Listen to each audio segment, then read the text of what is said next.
7 ans après son burn-out, Stromae ferait-il face à un nouveau surmenage? Le chanteur belge, qui a fait son comeback l'année dernière après un passage à vide, a été contraint d'annuler ses concerts prévus à Strasbourg et à Amnéville les 22, 23 et 24 mars dernier.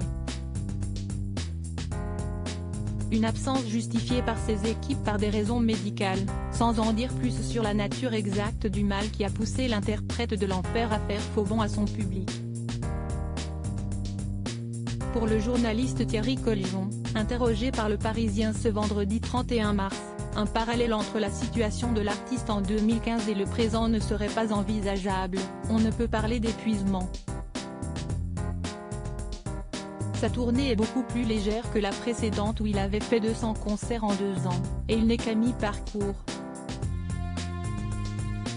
Thierry Collijon a indiqué à nos confrères pencher davantage pour un Covid ou une grippe, avant de s'interroger, mais pourquoi il ne le dit pas? Une question à laquelle un producteur anonyme a tenté de répondre dans les colonnes du quotidien, parce que sa tournée n'a pas pu être assurée, à cause de ses antécédents médicaux.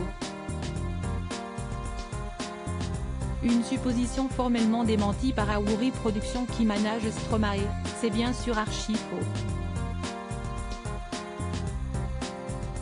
Et le tourneur du chanteur de 38 ans d'enchérir, un arrêt de travail pour récupérer quelques jours, c'est commun. Supérieur à Céline Dion, Stromae, Emma Watson. Ces stars qui ont fait une pause dans leur carrière. Stromae fragilisé par la prise d'un médicament en 2015, avant d'entamer une tournée dans plusieurs pays d'Afrique, Stromae a ingéré un médicament antipaludique, le Lariam. Paul Van Ave, de son vrai nom, a par la suite subi une lourde réaction à ce traitement, victime de crises d'angoisse et d'hallucinations. Des effets secondaires qui ont continué à le suivre des années durant.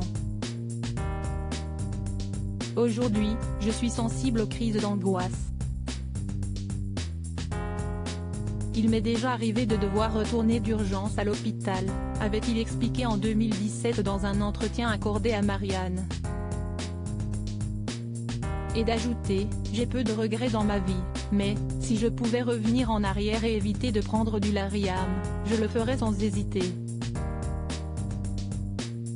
Article écrit en collaboration avec 6 médias Crédit Photo, Coadic Y.